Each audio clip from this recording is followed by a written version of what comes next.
Everyone is consumed with cleanness these days, and nothing is clean enough. You can't wear enough gloves or coat yourself with enough hand sanitizer or bathe in enough disinfectant. Nothing can get you clean enough. The streets, the stores, the schools, they've all emptied out because we just have to assume nothing is clean enough. In fact, my brother, he's a firefighter paramedic, and he was telling me that that's the approach they have to take these days. That when they show up to help someone, they just have to assume everything is contaminated. They've stepped up what they call the body substance isolation. It's the protocol they follow to keep clean of any potentially contaminated bodily fluids. Because if they don't, they could be contaminated if they're not careful. And so, in fact, he says when they get a call for shortness of breath or flu-like symptoms, anything that sounds remotely connected, remotely having the possibility of being coronavirus, they have to put on all this gear, something like a hazmat suit, before they go in, before they try and help whoever it is that's in trouble.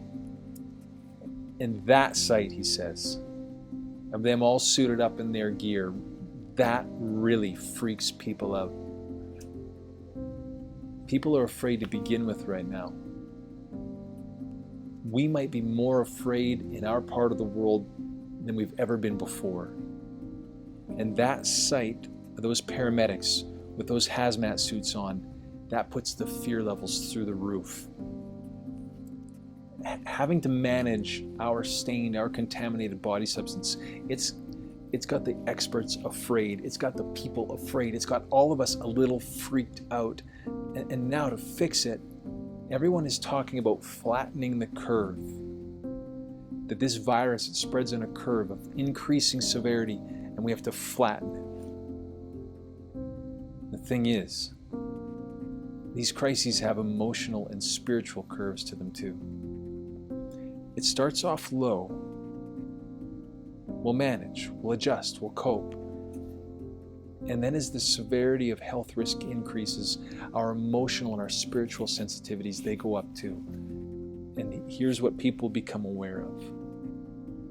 You can't get clean enough. People become as aware of the mess inside as they are of the mess on the outside. Everything's contaminated. Everything's a mess. Lysol will purify your house, but what cleanses the soul?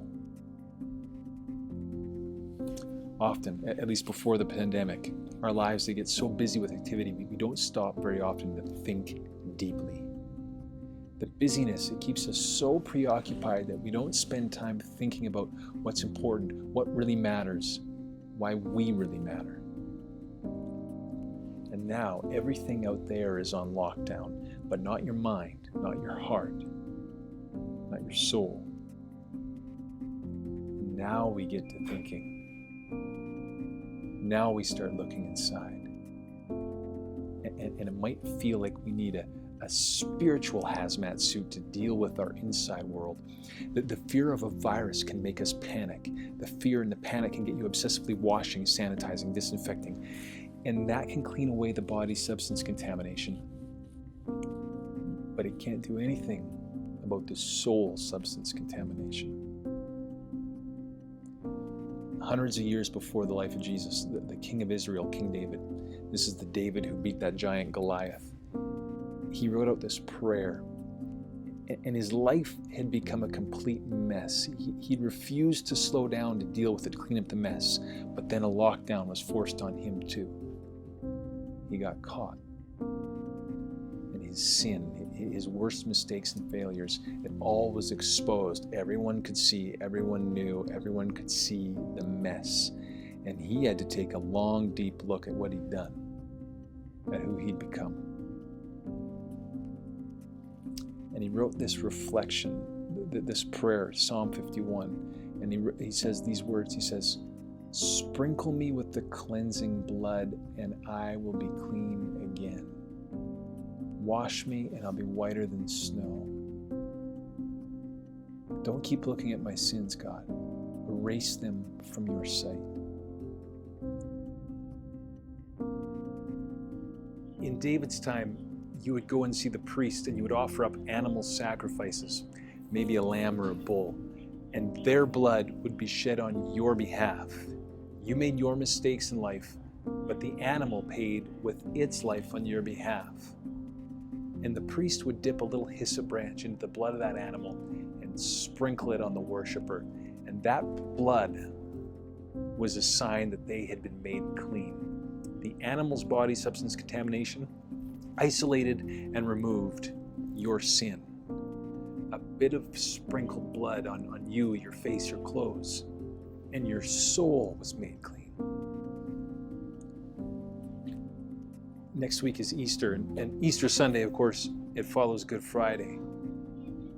And Good Friday was the day that Jesus carried a cross up the hill of Calvary, just down from the temple where the priest sacrificed the animals and sprinkled the blood. And there on the cross, getting down to his last breaths, Jesus said, "I'm thirsty." And there a soldier took a hyssop branch, the same kind of branch the priests used in the temple, and he used that to hold a sponge that he dipped in sour wine and put it up to Jesus' lips. Jesus had been beaten and tortured to unimaginable extremes, and then a crown of razor-sharp thorns was forced down on his scalp, and you can imagine the blood running down his face, running onto the hyssop branch as he takes that sip. And there, he completes his life mission. There, he became the Lamb of God, sent to take away the sins of the world. He was the last sacrifice that ever needed to be offered. His blood shed, spilled onto that branch to sprinkle the whole world clean forever. His soul was contaminated with your soul substance, but his body substance cleansed you. His blood shed for the forgiveness of sins, the great purifier, the spiritual disinfectant, so that when your mind begins to race, when your hands are clean and the house is sanitized, but inside you still feel messy, when it's consumed by the contamination you've created, you get consumed with your shortcomings, your character flaws, your worst habits that make it hard for you to be in isolation with you. You can be cleaner than you think. You can start over. You can put the spiritual hazmat suit away. You can say David's prayer from Psalm 51, "Sprinkle me with the cleansing blood, and I'll be clean again. Wash me, and I'll be whiter than snow." God, don't keep looking at my sins. Erase them from your sight. So far, to this point, God hasn't answered our prayers to take away this deadly virus. Not yet, anyway. But the promise of the life and death and resurrection of Jesus Christ is that any infection on your inside, any soul contamination, the promise is if you pray David's prayer, that prayer is answered every time. Your soul wiped clean, washed whiter than snow. Wounds can heal, pain can be relieved, hearts can mend. You are clean enough. You can finally relax. Breathe easy. It's done. Washed whiter than snow. That's the story Easter tells. That's the promise it gives. And it's enough. You're clean enough.